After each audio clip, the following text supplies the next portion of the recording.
Checkpoint Charlie, episodio 2. Quanta guerra vuoi?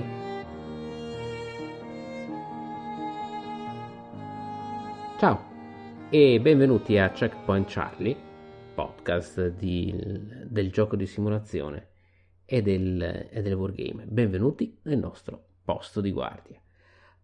Prima di cominciare stasera una piccola premessa. Vi ricordate quando negli episodi precedenti io ho detto che Checkpoint Charlie sarebbe stato indirizzato molto ai principianti del wargame e del gioco di simulazione in generale,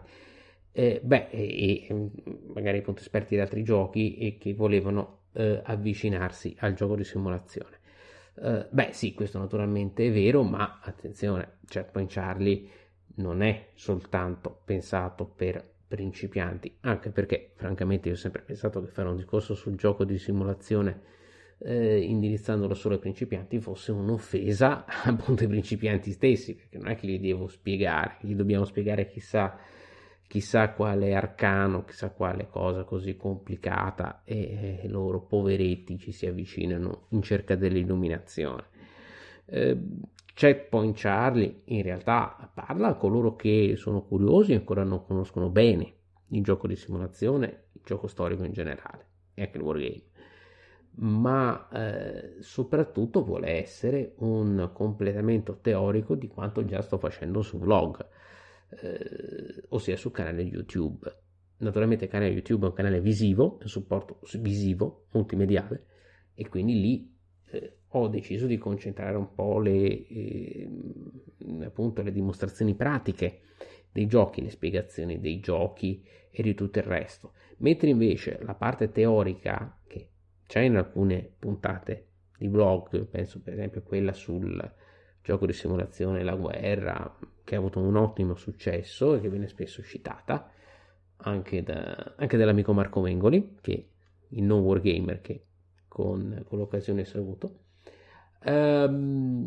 Dicevo, lì appunto su vlog ho fatto delle puntate teoriche, però mi ero reso conto che il supporto del podcast fosse più comodo per scaricarlo, per sentirlo dopo, e fosse più adatto per delle puntate più sulla teoria generale del gioco di simulazione, più concettuali, e quindi Checkpoint Charlie appunto pensa ai principianti, ma vuole essere anche un canale di approfondimento per tutti, per principianti, per curiosi di gioco storico e per veterani.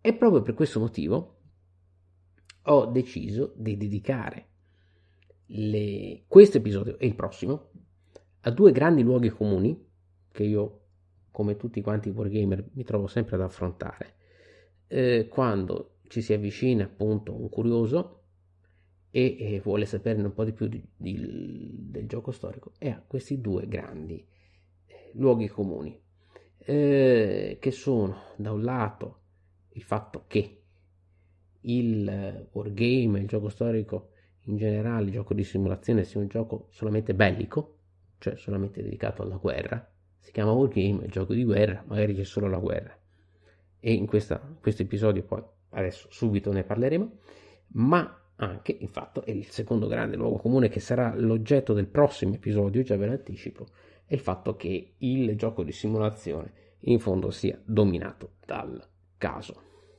Sintesi del prossimo episodio: manco per niente, non è assolutamente dominato dal caso, ma questo poi dopo ne parleremo nel prossimo episodio. Andiamo con ordine. Quindi parliamo in questo caso adesso subito di un tema che viene spesso fuori dai dialoghi con i principianti, da coloro che si avvicinano al mondo del wargame e del gioco di simulazione, fatto però dalla prospettiva di un esperto, di chi come sottoscritto i giochi di simulazione li conosce, le pratiche da tanti anni, e che quindi vuole un po' rispondere a questo luogo comune, a questo piccolo preconcetto, che però è un preconcetto importante.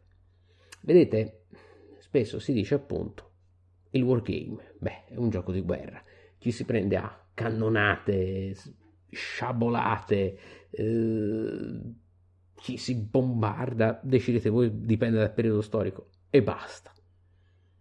Sì, ovviamente si fa anche quello, succede, la storia è fatta di conflitti, succede appunto, nella storia purtroppo la storia è fatta anche di guerre, anche di battaglie, di cannoni, di carri armati, di cavalleria, di corazze, di scudi, di spade e di frecce.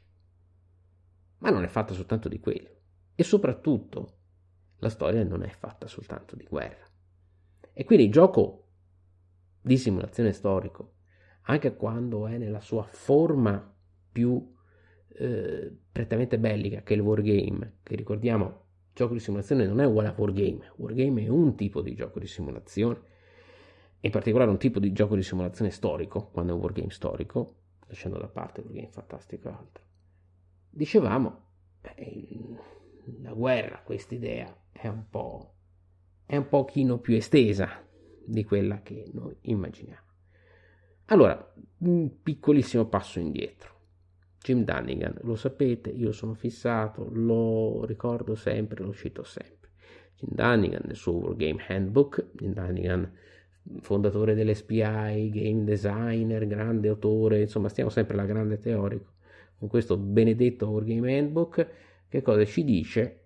Dice, oggi tutti, scrive all'inizio degli anni 80, oggi tutti usano, non gli piace il termine Wargame, usano il termine Conflict Simulation, che c'è anche ora adesso, simulazione di conflitto per gli amici Consim, perché Wargame ha dentro di sé due termini, war e game. Lui li definisce unsavory, sgradevoli al gusto. Li pronunci war e game. War è una cosa brutta, una cosa cattiva, una cosa aggressiva, competitiva, ti fai del male. La guerra è brutta, attenzione, Però addirittura se tu poi dopo me la metti vicino ad un altro termine che game, che gioco, che dovrebbe essere spensierato, anzi forse pure un po' troppo anche quello, questo benedetto game, quando parliamo della simulazione, del regolamento, dell'espansione, del modulo, del sistema, del modello, game non è una roba un po' troppo stupida. Allora, war è brutto, game è stupido, war game, ma non parliamo di war game, facciamo conflict simulation. Sì, fa più bello, fa più, perdonatemi il termine, fa più figo parlare di conflict simulation, c'è un'idea scientifica, ma wargame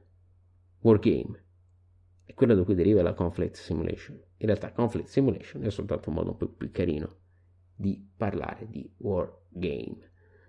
Oggi ci concentriamo sul war, sull'elemento del war, cioè sull'elemento della guerra. Poi il game, abbiamo detto, ne parliamo in futuro, in parte anche quando parleremo del caso. Allora, qual è il problema del termine war? L'abbiamo detto. No, qui non prendiamoci in giro. La guerra è brutta, nessuno sta qui a dire che la guerra è bella. La guerra è brutta e pare strano giocarla, cioè unirla assieme a un'attività spensierata. E va bene. Però se questa attività, che è anche spensierata, ma è un'attività di simulazione storica, ragazzi, a me dispiace molto, anch'io non sono certo un fanatico, anzi tendenzialmente sono diplomatico, un pacifista per carattere, per natura, però la storia è fatta di conflitti armati, conflitti che prendono il nome di guerre. Questo problema del war, dell'elemento bellico, guardate che non è una cosa che si limita soltanto al mondo del gioco. È un problema che abbiamo anche in storiografia. Voi sapete, io sono membro della SISM, Società Italiana di Storia Militare, scrivo, fra l'altro ho questo libro nuovo in uscita, scritto sempre con mio padre, Le battaglie che cambiarono il mondo, parlo anche di wargame,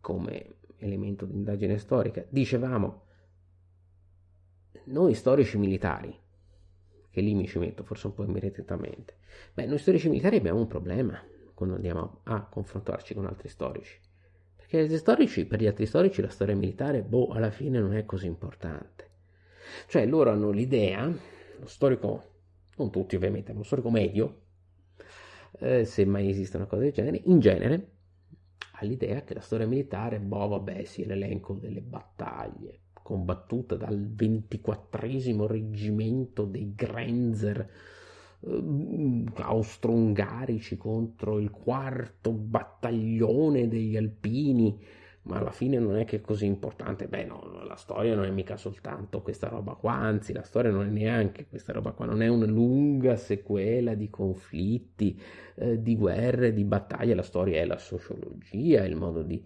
vivere delle persone, l'economia, la storia del pensiero, la storia dell'evoluzione scientifica, del progresso scientifico.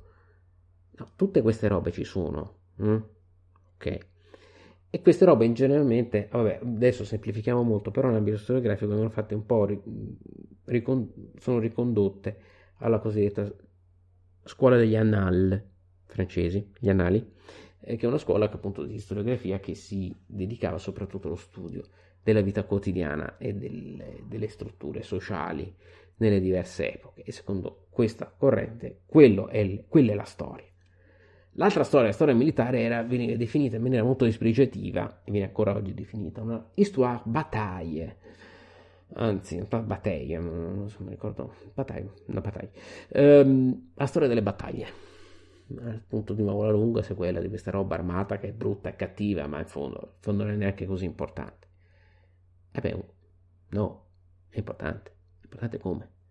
L'histoire bataille, la storia delle battaglie,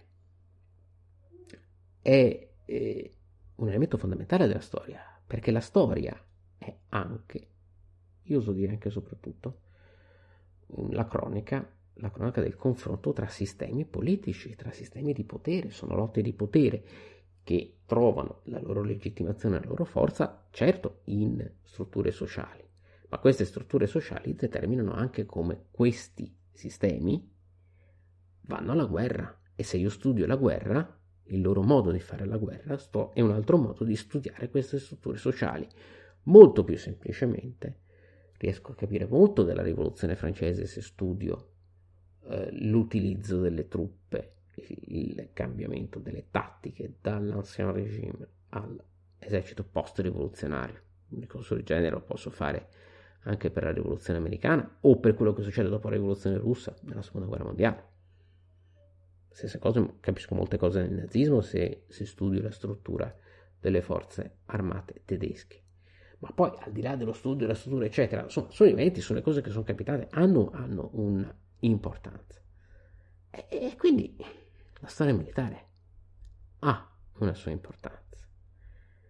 Ma attenzione, per capire gli eventi storici, ma attenzione, non ci limitiamo mica soltanto a questo, mica soltanto a dire, beh, guardate che esiste anche la storia militare e esiste anche il wargame. No, andiamo un pochino più a fondo. Nel libro, altro libro che ho scritto con mio padre, quello dell'anno scorso, Le guerre di carta 2.0, con Unicopli, abbiamo messo un capitolo, paragrafo, che si intitolava Quantità e qualità del conflitto.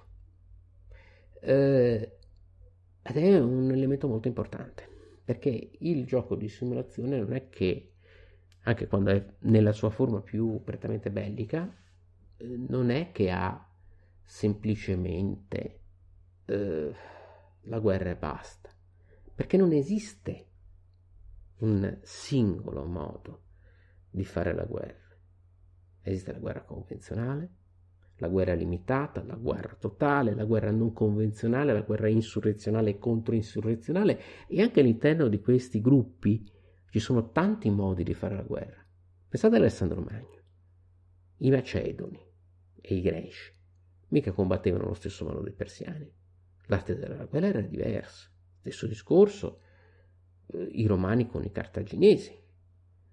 O che vi posso dire ancora? Beh, vi ho parlato, gli americani, i patrioti americani mica combattevano nella stessa maniera dei regolari inglesi. Verso la fine più o meno ci assomigliavano, ma neanche tanto. Ma ancora più vicino a noi, mica l'esercito americano combatteva nella stessa maniera dell'esercito tedesco o anche dell'esercito britannico con cui era alleato. Non avevano le stesse esigenze, le stesse caratteristiche, le stesse modalità di impiego. E questa è per certi versi la qualità del conflitto, cioè quanto un conflitto è regolare, quanto è irregolare, ma poi c'è anche la quantità del conflitto. Effettivamente fino a che punto si arriva nel fare la guerra, fino a che punto si è decisi. E quindi nel wargame, e questa è la cosa importante, in un wargame quanto è importante l'aspetto militare? È importante al 100%?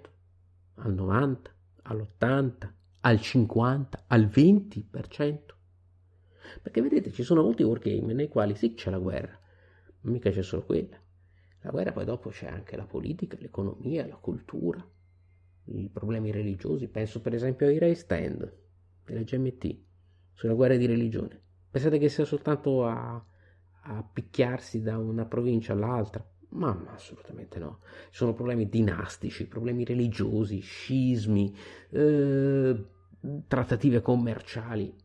Quello è un gioco di simulazione storica che ha all'interno anche degli elementi militari, ma mica solo quelli. Allora, non è che insomma, questa benedetta idea di guerra che noi abbiamo un pochino limitata, anche perché non è che c'è una cosa che si chiama guerra, poi c'è una cosa che si chiama economia, poi c'è una cosa che si chiama politica, una cosa che si chiama cultura, che sono tante cosette una staccata dall'altra. È tutto un sistema. Cioè, se voi pensate, ma anche alla vostra esperienza di oggi, cos'è secondo voi la politica è slegata dall'economia? No, sono due cose simili, sono due cose, simili forse no, ma sono due cose collegate. Ecco, è tutto collegato. Il gioco di simulazione storico, quando è fatto bene, collega questi elementi nella simulazione. Ma anche quando si concentra, perché naturalmente ci sono dei giochi di simulazione storici che sono concentrati soprattutto sull'aspetto bellico, si chiamano wargame, e di nuovo, eccolo là. Allora, un gioco sulla battaglia di Waterloo non è che ci sta tanta politica e economia. Sì, però mica c'è soltanto il fatto di 100 persone sparano con 3 colpi al minuto a 50 metri e allora fanno il 20% delle perdite contro gli altri. Mica, no, questa è una cosa stupida, è una cosa veramente da soldatini di stagno. Gli amici tridimensionali non farebbero mai un modello del genere. Pensate a Napoleonic 20, per esempio. È un wargame, no? Poi magari ne parleremo. Anzi, sul vlog, no, nel vlog non ho già parlato. Cosa c'è in Napoleonic 20? Lo ricordate? Poche pedine, la cosa appunto il contrasto, il conflitto immediato, diretto e tutto. Sì, però c'è anche una scala del morale. E quello mica è soltanto un discorso militare, il morale. È importante, è fondamentale per l'aspetto militare, ma è un discorso di psicologia collettiva. Se il morale di un esercito crolla, l'esercito prende e torna a casa. E lì non c'è soltanto un discorso militare e basta, c'è un discorso di psicologia collettiva, di comprensione degli uomini, di attrito, sono tanti aspetti. E vedete, perfino nella simulazione più militare c'è qualcosa che non è solo e soltanto militare, c'è il comando, la leadership, quanto una certa personalità ispira a fare certe cose. Fa parte della guerra? Sì, certo, fa parte della guerra tutto questo, ma non è soltanto guerra, c'è qualcosa di più, c'è qualcosa di più profondo. E poi se allarghiamo un attimino di nuovo il discorso, se io vedo Great Battles of History, la serie della GMT di nuovo, certo c'ho i Macedoni contro i Persiani, siamo sempre là, i Macedoni combattono in falange, perché io lo vedo, questi qua combattono organizzati, gli altri vengono avanti sostanzialmente a orda, i persiani, perché i Macedoni avevano un altro sistema sociale che li porta ad avere la falange. Vedete che è tutto collegato, cercando, ponendosi un po' di domande con un minimo di ricerca, vedete che anche perfino i wargame, più wargame che non si può, anche quelli tradizionali, gli Hex Encounter, hanno qualcosa che non è soltanto militare. Poi ci sono dei giochi che addirittura ve lo dicono apposta. Molti giochi di simulazione, questa cosa del conflitto, questa cosa dell'aspetto militare, vi dicono sì, ok, c'è, ma aspetta, noi abbiamo anche altre robe dentro. Tu apri la scatola e mica trovi solo la guerra, ce n'è meno di quanto ne pensi, c'è anche tanta altra roba.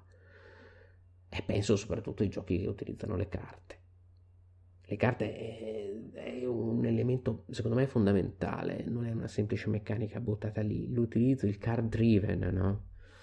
I giochi in cui storici di simulazione in cui ci sono queste carte, questi benedetti eventi esterni che entrano e vengono ad avere un influsso fondamentale, un impatto estremo sulla vostra gestione militare del conflitto, sono un simbolo di questa tendenza. Sono dei giochi di simulazione che uniscono aspetto bellico e tutto il resto del mondo.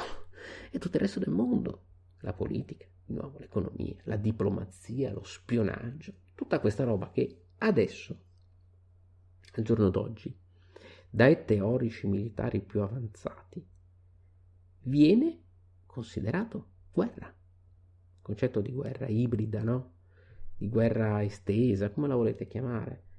Cioè, tutta questa roba fa parte del conflitto, anche se non è che c'è un tizio con un fucile. Fa parte del conflitto e quindi in un gioco di simulazione anche militare non può prescindere da questo. Però questa è sempre guerra, ma non è semplicemente guerra che ti vengo lì col cannone e ti sparo. Magari faccio in modo che tu abbia perso diplomaticamente, politicamente, economicamente, prima ancora che tu scenda in campo. C'è molto Sun Tzu in questo, c'è molto. L'arte della guerra, una delle massime. Combatti quando sei sicuro di aver già vinto prima ancora di combattere. Il miglior comandante è quello che vince le battaglie senza neanche bisogno di combatterle. Card Driven questo ve lo rendono benissimo. Card Driven sono giochi, vabbè, quello che convenzionalmente non è proprio il primo, ce ne sono diversi, ma quello che convenzionalmente è considerato il primo si chiama We the People di Mark Herman, Rivoluzione Americana, Avalon Hill. Mark Herman ci dice che è nato da Magic perché ha visto la figlia che giocava a Magic e ha detto io ho fatto wargame fino adesso per 20 anni, però aspetta, questa cosa delle carte mi piace, no? Sta cosa che mi gioco la carta trattativa diplomatica, oppure questa tribù indiana, oppure ancora il fatto che in un certo momento posso spostare solo questo comandante e non quest'altro, oppure un'invasione di qua, oppure il governo inglese che cade, tutta questa roba. La politica, questo tipo di giochi, nei card driven, quelli che mischiano manovra perché ce l'hanno, quindi c'hanno proprio gli esagoni, ma in generale hanno pedine, mappe, manovra militare sul campo con uso delle carte, quindi elementi esterni all'aspetto puramente militare. In questo caso la politica e tutto il resto è rappresentata dal giocarsi bene la propria mano. Io all'inizio di ogni turno ho 6, 7, 8 carte, sono delle opportunità che ho, poi sta a me decidere come giocarmele o non giocarmele. Magari ci sono degli eventi, pensate a Twilight Struggle, no? Che se io gioco una carta ma dentro c'è l'evento, per esempio sono americano, gioco una carta per avere 3 punti operazioni perché mi serve fare un colpo di stato qua o spostare questa influenza lì, ma dentro c'è l'evento russo e l'evento russo si verifica e io devo essere pronto a subirne le conseguenze. Bello questo sistema, Twilight Struggle è molto bellino da questo punto di vista, perché appunto c'hanno le carte, c'hanno gli eventi associati dentro la carta. Se l'evento è associato all'avversario, tu ti prendi i punti operazioni che gli sono sulla carta, ma parte l'evento che favorisce l'avversario. E quindi devi creare tutta una serie di tattiche un po' oblique per andare a sistemare, a parare questi colpi che tu stesso hai in mano, che tu stesso sai che arriveranno. Ma questo succede anche nei card driven più propriamente militari. Pensate alle mandatory offensives, in inglese, c'è una pronuncia un po' da signorino inglese, mandatory offensive nel sistema Paths of Glory, prima guerra mondiale, proprio militare che militare non si può, però c'ha questi sistemi che insomma certi ti arriva a una cosa no, la devi fare questa offensiva, militarmente non ha senso, militarmente ti crea più problemi che altro, ma a livello politico ha deciso che la devi fare. Poi da questi card driven si arriva ad un gioco di svolta che vabbè, ne parlo spesso, lo sapete, che è Labyrinth. Labyrinth di Runke, Folco Runke, è un punto di passaggio. Un punto di passaggio perché tutta questa roba che è oltre la guerra e insieme la guerra, accanto alla guerra, diventa fondamentale. Addirittura in Labyrinth, se siete l'americano e cominciate a... Labyrinth è la guerra al terrorismo. Per chi non lo conosce, avete questa bella mappa del mondo con queste cellule terroriste che girano per i vari stati, fanno casino, ma serio, e il casino significa attentati, infatti è un gioco bello duro. Voi come avete l'americano che dovete fermarli, avete a un certo punto l'attenzione, c'ho una marea di potenziale offensivo, yeah, that's America, e invado qui, invado là, invado su, invado giù. Buonanotte. Se fate così salta tutto il sistema, perché gli Stati Uniti perdono prestigio, il resto del mondo comincia a odiarvi, a detestarvi e non avete più possibilità di influire sul resto del mondo. In questo senso vi consiglio di ascoltare il podcast di Mauro Faina e sempre anche con Marco Mengoli dedicato a Labyrinth del Giannizzero Nero, che è proprio dedicato a Labyrinth, che proprio spiega benissimo questa roba con il caro Mauro che si mette a usare il potenziale offensivo americano, manco fossero le Panzerdivisionen come le definisce lui, e ovviamente li finisce malissimo. E quindi addirittura l'aspetto militare è deleterio, no, è strumentale, ha qualcosa che va al di là del mero aspetto militare, cioè ha un'unione tra aspetto militare e politica. Labyrinth non è un wargame? Un sacco di grognardi veterani vi diranno no, Labyrinth non è un wargame. Lasciate perdere, per me è un wargame fatto e finito, soprattutto un ottimo gioco di simulazione, perché narra di un conflitto, narra di una guerra che non si combatte a divisione 1 contro divisione 4, ma comunque è una guerra, il modo con cui noi oggi combattiamo la guerra oggi è questo. Allora sì che è un wargame, accidenti se è un wargame.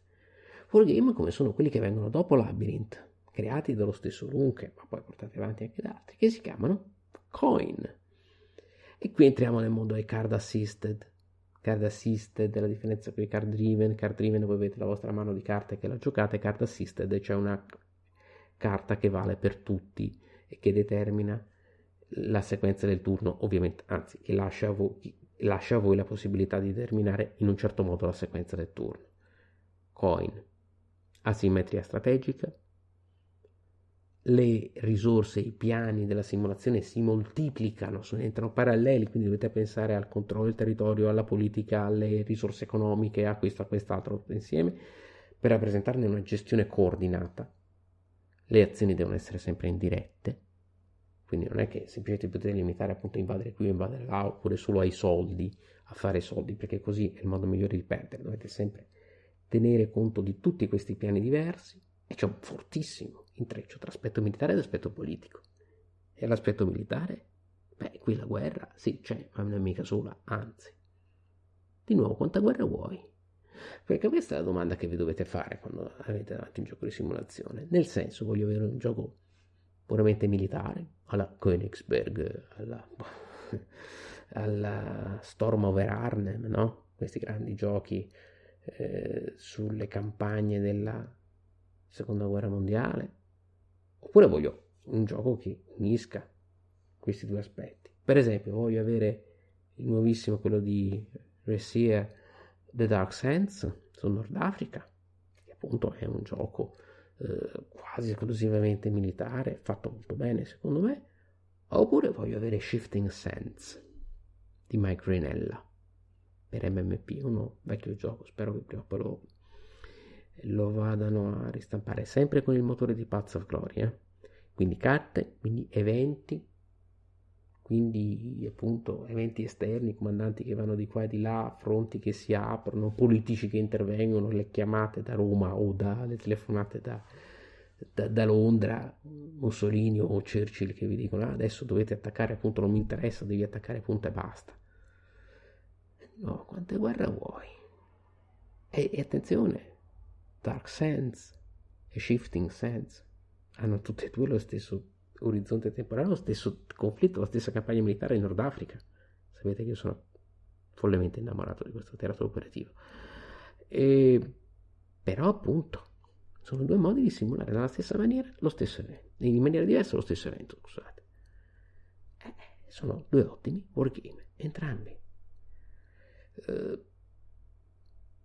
Quindi vedete i giochi tradizionali, poi arriva We the People, poi con i card driven, poi i card driven diventano un pochino più asimmetrici e spingono ancora di più sull'aspetto politico, quindi avete Wilderness War, poi avete Twilight Struggle 1989, Europe in Turmoil, questi giochi politici e basta, qui addirittura quando la guerra scoppia il gioco termina. Ma sono dei wargame, che ne dicono i loro autori? Certo, perché parlano di Twilight Struggle, scoppiano guerre da tutte le parti, anche in Europe in Turmoil. È un conflitto, è una guerra fredda, anche se è fredda è sempre la guerra, quindi quando la guerra scoppia il gioco termina. è lì. Però, appunto, quando scoppia quale tipo di guerra? La guerra aperta, la guerra esplicita, la guerra da wargame tradizionale, allora lì il gioco si ferma e si decide chi ha vinto e chi ha perso. Generalmente chi ha fatto scoppiare questa guerra ha perso. Perché Twilight Struggle e giochi di quel tipo simulano un altro tipo di guerra, ma sempre una guerra è. E poi dopo abbiamo Labyrinth, abbiamo detto, abbiamo Coin, abbiamo la serie Great Statesman, Churchill, Pericles, in cui addirittura tutti questi elementi entrano addirittura nell'interno del processo decisionale del grande leader, no? Voi entrate nella testa di Churchill o di Stalin, di Roosevelt oppure di Pericle o dei governanti spartani, con tutti i giochi politici. Poi c'è la parte militare, e sì, la parte militare è solo una conseguenza.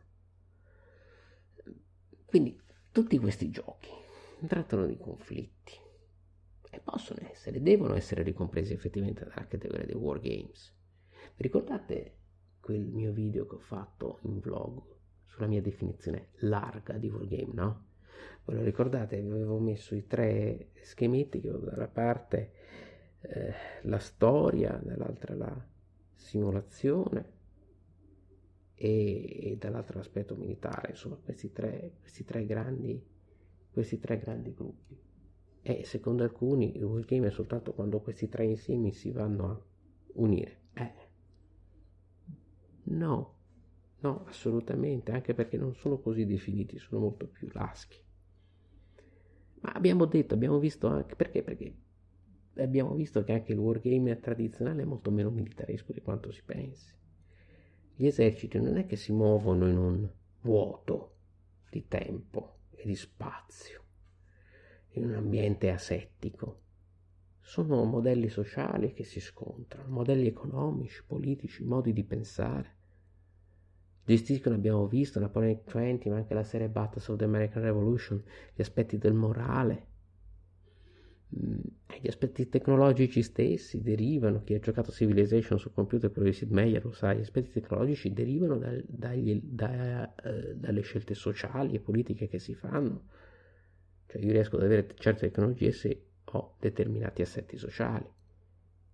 Ma dentro ci può essere perfino la logistica. Io mi diverto molto dicendo che quando gioco a Drive on Paris, che è il gioco sul piano Schlieffen nel 1914, o a Ukraine 43, di Simonic metto in giochi in cui avanzo e metto dei pezzi di ferrovia dietro le mie truppe che avanzano. In realtà sto giocando a un ferroviario. Certo, sto giocando a un ferroviario con l'artiglieria pesante, però vabbè, sempre un ferroviario è. Però scherzi a parte, se io gioco, andando un po' a stringere, no? Se io gioco con consapevolezza, l'aspetto militare mi aiuta a comprendere anche gli aspetti economici e culturali delle varie fazioni in lotta.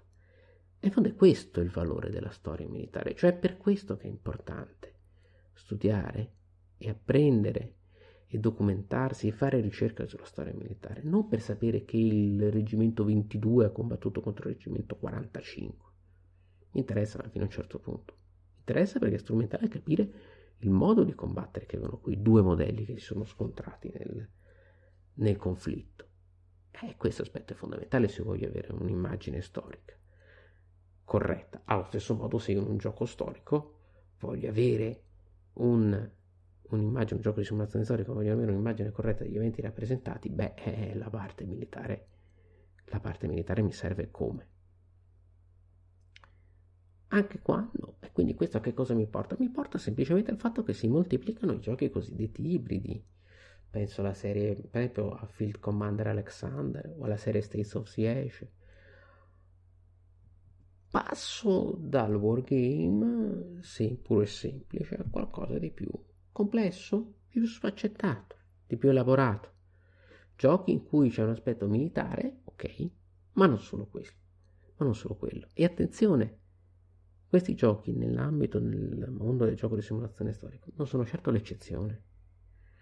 Sono ormai la maggioranza, ma lo sono da sempre.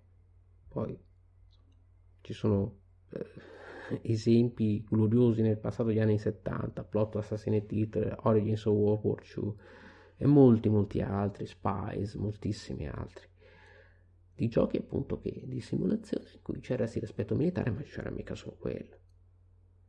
E sono giochi che ci ricordano quanto il gioco di simulazione non ha lo scopo di metterci semplicemente in conflitto e prenderci a cannonate a tiri di dadi, per quello c'è il risico, che è sì un gioco di conflitto, possiamo perfino, qui mi sparerà qualcuno, veramente possiamo perfino definire un wargame, ma non è un gioco di simulazione. Lo scopo di un gioco di simulazione è quello di narrare una storia sulla storia, sugli eventi effettivamente accaduti, la storia che noi creiamo durante la nostra partita. E quindi questo è molto meno competitivo di quanto si pensi, è molto più narrativo. E infatti il gioco di ruolo è un wargame, dico sempre che si è lasciato un po' prendere la mano e ha cominciato a raccontare. Anzi, non ha cominciato a raccontare, ha cominciato a dare più importanza al racconto stesso che alla simulazione, ma va benissimo, è un'altra idea, è una scelta. Però ecco appunto, quello che ci importa è che il gioco di simulazione ha come scopo quello di narrare una storia. E per farlo, se questa storia comprende la guerra, sì, certo ci sarà la guerra, anche nell'Iliade c'è la guerra. Non è che io posso dire, non è che posso conoscere l'Iliade o l'Eneide o i grandi poemi epici, la stessa Odissea, se gli tolgo l'aspetto bellico, cosa mi rimane? Niente. Ma nello stesso modo, se il gioco storico gli tolgo l'aspetto bellico, gli tolgo tutto. Ma non è che il gioco di simulazione c'è l'aspetto bellico perché gli piace vedere la gente squartata, ma perché vuole raccontare la storia, e la storia purtroppo è anche questo. Ma di tutta questa roba ne parleremo più avanti. Quello che è importante qui è ricordare che non parla solo di questo. E anche quando sembra parlare solo di questo, ha dentro nascosti altri elementi. Questo perché, andando a chiudere, noi vediamo che il gioco di simulazione vuole descrivere il mondo, e in questo senso il gioco di simulazione cambia se cambia la nostra percezione del mondo. Noi oggi abbiamo una percezione del mondo che è molto meno squadrata, molto meno monocromatica, ok? Molto meno polarizzata, più soffusa, più diversificata, meno lineare. E allora cambia il gioco che vuole scrivere il mondo sulla base della nostra percezione del mondo. I giochi che si facevano negli anni 60, 70 e 80, che andavano per la maggiore, sono diversi da quelli attuali, non solo perché sono arrivate tecniche, componenti, altre cose, ma anche perché era diverso il modo di concepire la storia che si vive in quei periodi storici rispetto a questo. Con un po' di attenzione, forse nel futuro, tra qualche generazione, sarà possibile fare una storia della percezione del mondo da parte delle nostre società basandoci sui giochi di simulazione, studiando il gioco di simulazione. Si vede per esempio che prima del Vietnam si pensava lì sì che la storia, molto di più che fosse semplicemente una sequenza di conflitti armati frontali. E dopo il Vietnam, si è capito che certi modelli non andavano più bene, infatti cambiano i giochi, ma non solo quelli sul Vietnam, quelli su tutto, su qualsiasi cosa. E arriviamo appunto a cambiare il gioco. Il gioco di simulazione che nasce, quello moderno, sì, dal Kriegspiel tedesco, il famoso Kriegspiel tedesco, amato e odiato, che è il gioco di guerra. Ma mano a mano sta sempre più diventando, secondo me, gioco della guerra, che è diverso, perché il concetto di guerra si allarga. Non è semplicemente la guerra il concetto di guerra, punto e basta, un concetto limitato, ma della guerra nel complesso, che è un aspetto molto più esteso. Ma sicuramente al di là dei giochi per parole, sicuramente sia il gioco di simulazione storica è sempre più che un semplice wargame nel senso stretto del termine, diventa un wargame nel senso largo del termine, diventa quello che i francesi hanno sempre chiamato jeu d'histoire, un gioco di storia, che è una cosa molto molto molto diversa. È un gioco di simulazione che diventa molto meno definito, se volete. È un gioco che io amo definire un gioco di simulazione non lineare, e si allarga il modello di gioco, di rappresentazione del mondo non lineare, cioè meno definito, e naturalmente convive con gli altri modelli, con le altre tipologie di wargame, però è di gioco di simulazione, però ovviamente non si limita a quello. Che cos'è la simulazione non lineare, che cos'è il gioco non lineare, che cosa intendo? Beh, questo è tutta roba per un altro episodio. L'importante qui appunto è capire che il gioco di simulazione, sempre in passato, ma oggi in particolare, non è più soltanto gioco di guerra e basta. C'è guerra, certo, non c'è solo quella, e anche qua la guerra che è dentro il gioco di simulazione è inserita in un sistema più complesso, per certi versi, lo dico francamente, anche più interessante, anche più interessante dal punto di vista dello storico militare, che non si voglia a limitare a contare i gradi sulle spalline di questo comandante o di quest'altro, o a elencare una lunga serie di numeri e di bandiere. È qualcosa di più complesso, di più interessante, di più sfaccettato. Bene, io vi saluto, chiudiamo qui questo episodio di Checkpoint Charlie. Come sempre, come vedete, parliamo di gioco di simulazione, che è qualcosa di non più complicato, ma più elaborato, di più sfaccettato e variegato di quanto si pensi. Di nuovo, io vi saluto, vi auguro come sempre buon divertimento, ci ritroviamo al prossimo episodio di Checkpoint Charlie o di vlog, e ci rivediamo ad una prossima occasione. Il nostro turno di guardia finisce qui. Ciao!